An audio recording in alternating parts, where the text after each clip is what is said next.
Vocês acham, tô assistindo aqui pela Globo, Luiz Roberto, vocês acham que a gente vai ganhar a Copa do Mundo com Andrei, Martinelli, Matheus Cunha? Vocês têm ideia que foi a última seleção que a gente ganhou o título? Ronaldo, Ronaldinho, Rivaldo.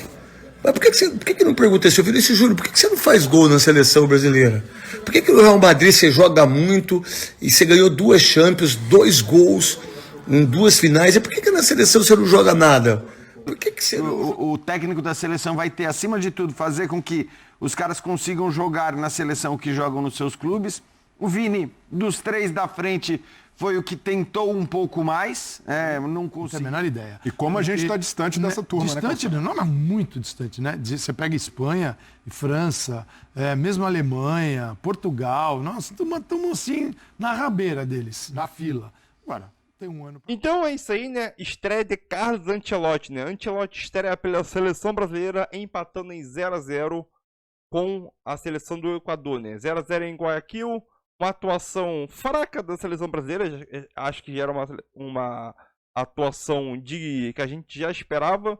A expectativa em cima da seleção brasileira pela estreia do treinador era muito grande e a seleção brasileira mostrou os mesmos erros dos jogos anteriores, né? Uma seleção que não tem uma atuação boa, os principais jogadores que jogam na Europa não conseguem render o mesmo que rende no clube.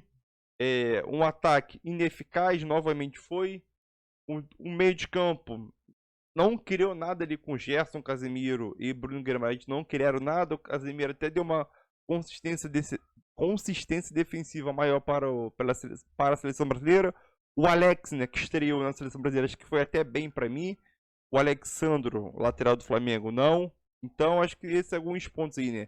Se a gente for colocar uma nota de 0 a 10 para a estreia de Ancelotti e a atuação do Brasil, eu quero saber a tua opinião. Deixa a tua nota aí para a estreia de Ancelotti e a seleção brasileira, né, obviamente.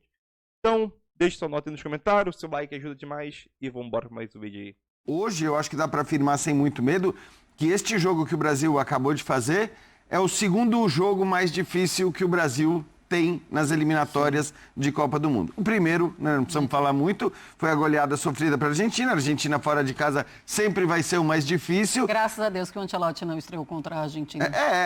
Agora, talvez também se tivesse estreado contra a Argentina, eu até acredito nisso. Dois, né, Jans? Não ia tomar goleada, porque aí eu acho que tem o que o Zupac falou, a questão da organização defensiva, ela ficou muito clara. Foi uma seleção disciplinada taticamente, uma seleção organizada defensivamente, uma seleção concentrada o tempo todo, mas uma seleção que, mais uma vez, não consegue produzir. Não consegue produzir muito pelo meio-campo. É um meio-campo que não produz ofensivamente, é um meio-campo hoje com uma figura diferente que é o Casemiro, que é importante defensivamente, que é uma referência, que tem qualidade de passe também, mas de resto, assim, a gente tem a Bruno Guimarães, de novo, foi mal, né? É que a gente sempre vem falando que o técnico da seleção vai ter, acima de tudo, fazer com que os caras consigam jogar na seleção que jogam nos seus clubes. O Vini, dos 3 da frente, foi o que tentou um pouco mais, não conseguiu ser o Vini na sua melhor versão, mas foi aquele que tentou um pouco mais. E aí, só para dar um destaque, acho que negativo, para mim foi o Richarlison. E eu digo isso assim, com dor no coração, porque eu gosto do Richarlison, acho legal que ele esteja na seleção, ele viveu a melhor fase dele com o Ancelotti, mas obviamente tem um foco muito grande sobre ele, né? Quando ele foi convocado, muita gente criticou, e acho que no seu primeiro jogo, não quer dizer nada também, ele não foi bem. Em compensação, o Alex na zaga, talvez o melhor jogador da seleção brasileira hoje, e vale lembrar, né? É uma estreia, quer dizer, uma primeira partida como titular de seleção brasileira, então aí já para pegar as escolhas específicas do Ancelotti, né? Uma que não deu muito certo lá na frente, que foi o Richarlison, e uma que deu muito certo lá atrás, que foi o Alex. Vamos ficar com o Alex, então, viu, Zupa? Melhor. O Alex vai ficar mais fácil pra gente saber quem é quem ali. Não. Na parte defensiva, Alexandre e Alexandre. Ter dois Alexandres não existe, né? Um lá do outro. E ele pediu para ser chamado de Alex, né? Ótimo, então, tá certo. assim. Alex R. Fala, Calçade, tudo bem? Olá, boa noite. Tudo bem, Marcela? A minha expectativa não era grande, não. Não? Não, porque... Eu estava muito iludida. Sim, sabe, se vê o Carlo Ancelotti, a gente muda tudo. É uma varinha mágica. Não é... Tava nesse nível, assim. A minha expectativa ela era alta tarde, né, para Espanha e França. E aí ela foi perfeitamente preenchida. Acho que até houve um exagero. Mas aí sim. E aquele jogo de tarde, em paralelo a esse, mostrou o quanto nós vamos ter que trabalhar. Mas nós vamos ter que trabalhar muito. E não tem jogo e tempo para isso. Como o Carleto vai dar um jeito aí, não tenho a menor ideia. E como a gente está distante dessa turma, distante, né? Não, mas muito distante, né? Você pega Espanha e França, mesmo Alemanha, Portugal, nossa, estamos assim na rabeira deles, na fila. Agora, tem um ano para a Copa, pode ser. É que como a galera que começou a trabalhar de um jeito diferente, melhor, e a UEFA criou a Nations League, então você não tem mais espaço preenchido com porcaria. Na Europa, tudo é grande jogo hoje em dia. Tirando eliminatórias, que você pega um Luxemburgo pela frente, Malta, mas é jogão. Agora, só e pra há um fazer desenvolvimento. Eles se queixam disso, né, Calçade? Porque eles falam que tem muito jogo grande e que aí você desgasta demais. Mas eu tô de acordo com você, mas Pra acho eles, que é melhor para eles do que pra gente. A gente fica aqui, né, nessa rua, com a show correndo atrás do rabo. Então eu não tinha expectativa gigante, eu achei que ele ia ter problemas. O cara que treinou com todo o grupo na terça, viajou, na quarta, fez um treino, que é véspera de jogo, então você tem que controlar o treino. Na quinta, o time joga, eu vi, individualmente falando, coletivamente, foi fraco. O Alex, o Casimiro voltou bem, o que ele tirou de bola ali, o que ele deu a segurança que o Ancelotti confiava que ele traria de volta para a seleção. E aí tem que trabalhar, tem que desenvolver. O que vai acontecer, pode acontecer, o Brasil ganhar uma posição, que é, se ele vencer o Uruguai, que é terceiro, que ganhou o Paraguai, que ganhou do Uruguai hoje. O Paraguai é terceiro colocado com 24 pontos. O Brasil, ganhando do Paraguai, vai a 25, toma o lugar do Paraguai. E não pode ser alcançado pelo Uruguai, que tem 21. Então o Uruguai, no máximo, pode ir para 24. Então ele ganha uma posição, fica na terceira, ninguém vai alcançar a Argentina, esquece. É isso. Eu vejo a seleção cheia de problemas. Né? A grande tarefa do Carlos Ancelotti, se ele conseguir, é criar um meio de campo que jogue futebol. Isso não é um problema desta Copa, não é um problema da anterior e não é um problema nem de 2014. Há muitos anos o Brasil não tem um meio de campo referência. Você fala, uau, esses caras aqui são perigosos e jogam. Né? E curiosidade nessa classificação, o Equador tem 6 empates, todos 0-0. Então o Equador, que é o segundo colocado das eliminatórias, tem 6 placares 0-0 nas eliminatórias. Então, eles tomaram 5 gols em 15 jogos. Ou seja, o Equador é resultado. Assim, o que o Equador empatou, o Brasil andou perdendo. Senão o Brasil estaria em segundo lugar como o Equador, à base de empates.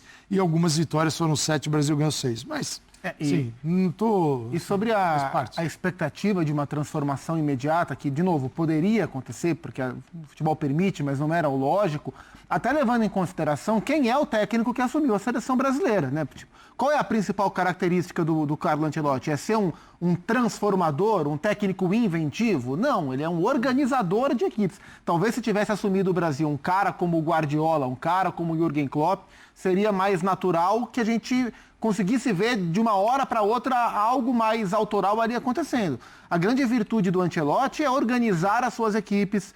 O Brasil não vai ser o time mais ofensivo do mundo e jogar o futebol de rua, do DNA brasileiro. Não é essa a característica do Ancelotti. Ele é um cara de times equilibrados, de times organizados, de times estáveis e contando muito com o talento dos homens de frente para que eles resolvam e desequilibrem os jogos. Foi a partir dessas premissas que ele construiu os seus últimos trabalhos, em especial do Real Madrid. Mas, assim, isso dificulta para que ele chegasse, 2 treinos, o Brasil fosse outro time. Poderia acontecer? Poderia. Mas era mais previsível hoje que o Brasil mostrasse organização.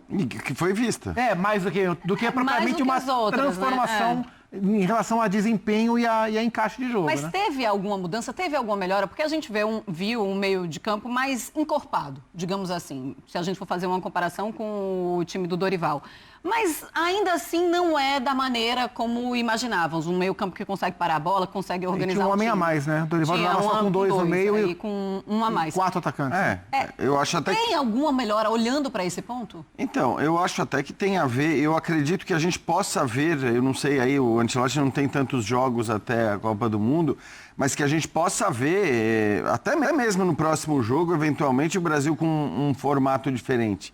Pode até ser que ele porque ele é um cara que faz isso também. Ele não é um cara... Eu estou plenamente de acordo com o Zupac, ele não é um técnico autoral, mas ele é um técnico que mais do que esses outros que o Zupac citou, que são mais dogmáticos e que tem uma ideia de futebol que tem que prevalecer em relação a tudo, ele não. Ele olha, pera lá, quem que eu tenho na minha mão?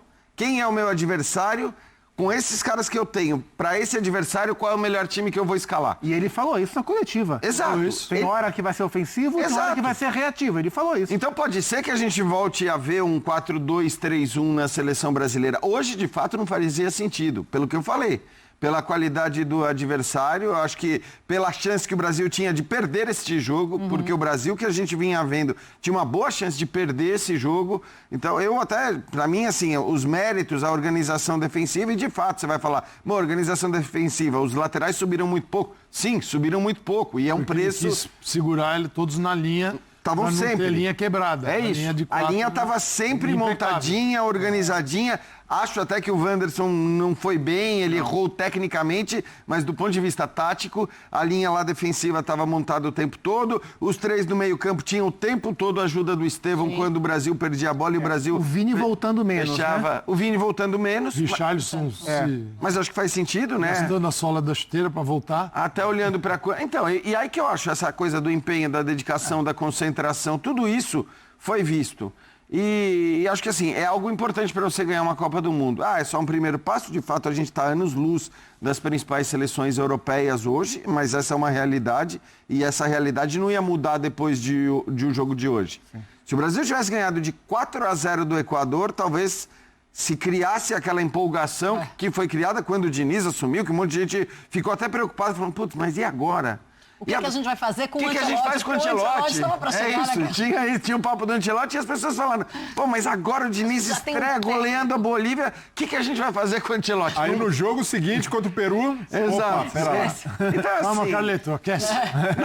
Não golear o Equador hoje não é a questão, não se empolgar depois do jogo de hoje não é a questão. A questão é a grande diferença que de fato existe em relação ao que a seleção brasileira tem apresentado nos últimos anos e o que a gente vê algumas seleções europeias apresentarem. Não pode esquecer que essa também foi uma convocação várias mãos, né? Sim. Tem jogadores do Ancelotti, por exemplo, o Alex, da zaga, o jogador dele. Um cara que viveu tantos problemas com zaga, com os zagueiros no Real Madrid, devia estar olhando para todos os zagueiros no mundo. Ele estava na última pré-lista do Dorival, mas quem convocou foi a primeira convocação. Porque é o cara que estava ali enxergando do lado dele e certamente o Real Madrid olhando os zagueiros todos os lugares. Então isso era fácil para ele. E outros que ele vai conhecer. Por exemplo, o Gerson. Olha, você precisa de um meia. Um jogador que atua no meio de campo dessa forma, tem esse aqui. O que você acha?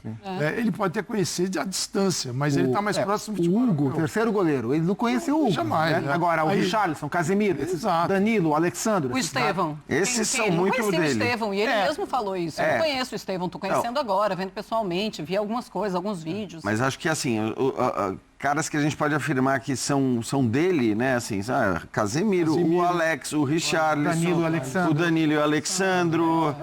Acho que o Ederson, que já vinha sido, que não entrou, mas. O Vini. Claro, e aí o Vini, enfim, acho que é isso. Assim, no fim, é óbvio que tem um olhar já. Eu acho que já teve. Eu vou te confessar que eu acho que teve até mais identidade do Ancelotti na primeira convocação, estou falando, do que talvez eu imaginasse, porque a gente lembra, né? A temporada dele acabou 2 dias antes da convocação. Então, até que a gente teve novidades ali. E vamos ver, a gente tem que esperar. E o trabalho vai ter que ser grande mesmo. Quanto mais o tempo ele passa mais tempo no Brasil, talvez ele se aprofunde mais no que é o futebol brasileiro. Com certeza. E é o que ele tentou fazer até agora. Porque a gente não pode esquecer, a gente vê o Carlo Ancelotti, a gente via, né? Todo final de semana, durante a semana, às vezes, na tela, dirigindo o Real Madrid. E a proximidade que a televisão traz desses times, parece que esse cara, todos estamos vendo o mesmo futebol. Não, nós estamos vendo o Ancelotti, ele não estava vendo a gente.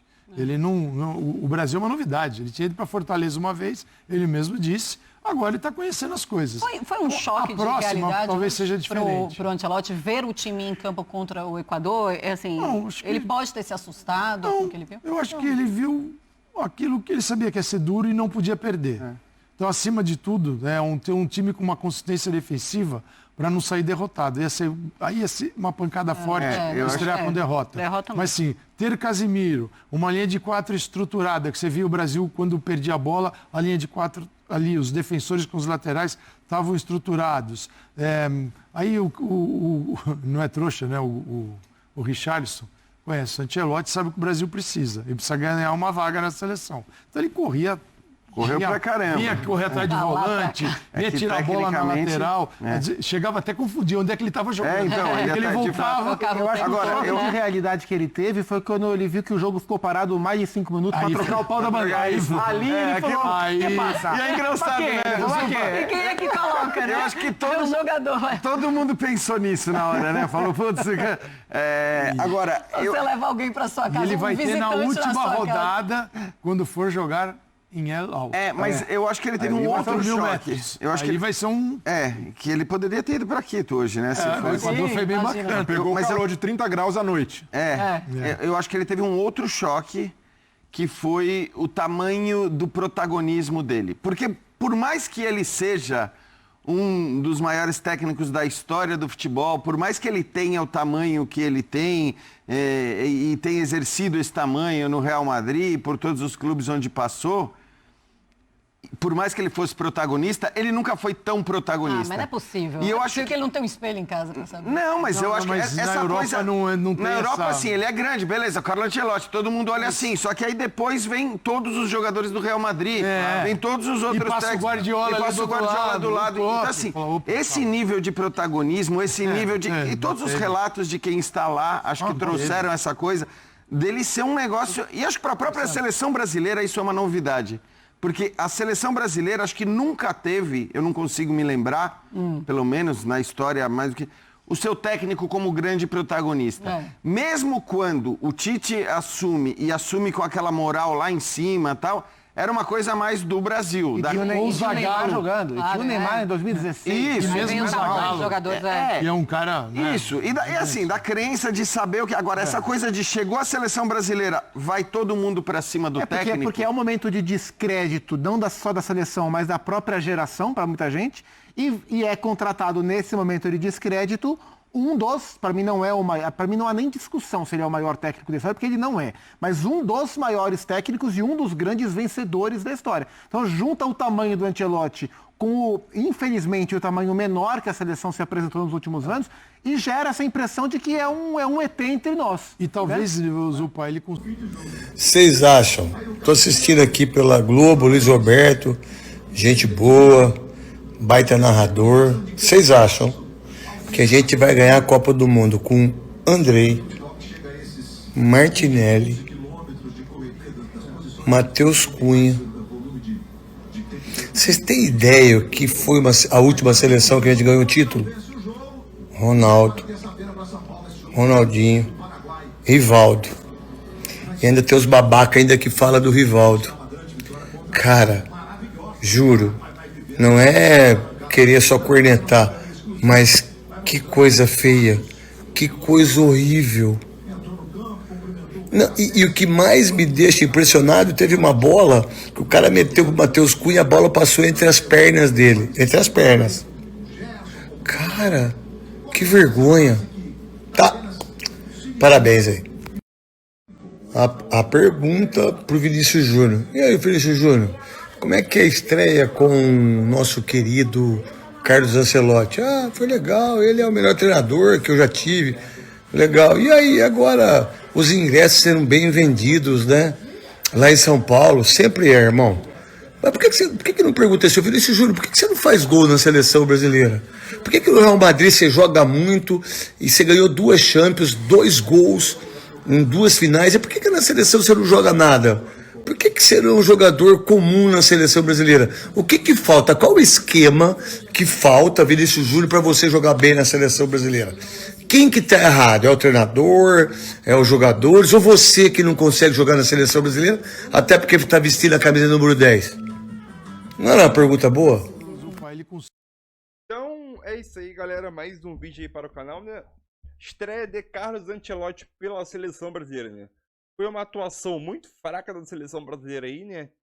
A seleção, nos primeiros 10, 15 minutos aí, né? Uma seleção que... A seleção do meu Equador até me surpreendeu, né? Teve a posse de bola. Foi dominante no primeiro tempo aí, né? O Brasil só teve uma chance. Foi aquela roubada do Esteva, que enfiou a bola para o Richarlison, que acabou errando o passe, né? Sobrou para o Gerson. Gerson poderia finalizar, mas acabou tentando servir o Vinícius Júnior ali. E bateu já prensada a bola ali e o goleiro fez uma defesa. Fora isso, o jogo de poucas oportunidades. Até a emissora que passou o jogo, né? A Globo, teve dificuldade de escolher lances de melhores momentos, que praticamente os goleiros não fizeram defesa, né? Aquelas de defesa é difícil. Então, um jogo, teoricamente, se a gente for olhar para um ponto ali, é um jogo chato de assistir, não teve nada. Acho que a única esperança, sim, era que Ancelotti, na sua estreia, fizesse uma mudança muito grande, né, do jeito de jogar da seleção brasileira, uma coisa que não aconteceu. Sabemos que isso demanda tempo, e o tempo que a seleção brasileira, o Ancelotti, não tem, né? Foram 2, 3 treinos aí, mais ou menos, né? 2, 3 treinos. Obviamente, um treino com um elenco completo, o primeiro treino com um elenco reduzido, e o último treino na véspera do jogo é aquele treino básico, né? Para não desgastar os jogadores, né? Então é aquilo. É um jogo chato de assistir, podemos colocar assim. Uma atuação uma nota para a estreia de Ancelotti e para a seleção ali, podemos colocar uma nota 4 ali, né? Meio de campo fraco, não criou nada ali com o Gerson. Casemiro ali, que jogou bem na situação defensiva, trouxe uma solidez defensiva. E Bruno Guimarães, que não consegue repetir as atuações que ele tem na Premier League. Ele é um trio de ataque ali, que é um trio de ataque bom, com Vinícius Júnior, Estevão e Richarlison. O Richarlison tem mais dúvida ali, voltou agora para a seleção, né? Um trio de ataque que não fez nada no jogo. A zaga ali, sistema defensivo, praticamente não comprometeu. O Anderson acho que foi um pouco mal no jogo ali. O Wallace teve aquele lance lá no primeiro tempo, que ele teve a cobrança foi de escanteio ou de falta? Acho que foi de escanteio, né? Ele saiu em falso, acho que no minuto 21. Ele saiu para procurar a bola, acabou achando nada, achou vento, e quase saiu um gol do Equador, né, que acabou originando no escanteio. Então, se a gente olhar para um lado positivo, não teve lado positivo, né? A gente pode colocar a estreia do Alex, acho que foi uma boa estreia, não comprometeu em nada, fez uma boa estreia. Casemiro voltando à seleção depois de quase 1 ano e meio ali, acho que fez bem seu papel, e é isso, entendeu? Mas primeiro jogo, acho que o importante foi não perder, entendeu? Obviamente pela seleção teria que ganhar, mas acho que começou bem, não perdendo, e agora jogando em casa aqui, tentar vencer o Paraguai, né? Então é isso aí, deixa tua opinião aí. Minha nota é 4 para a atuação do Brasil. Tem gente que vai dar 0 aqui, menos 5, menos 10, mas faz parte aí. Deixa tua opinião aí e é nóis aí.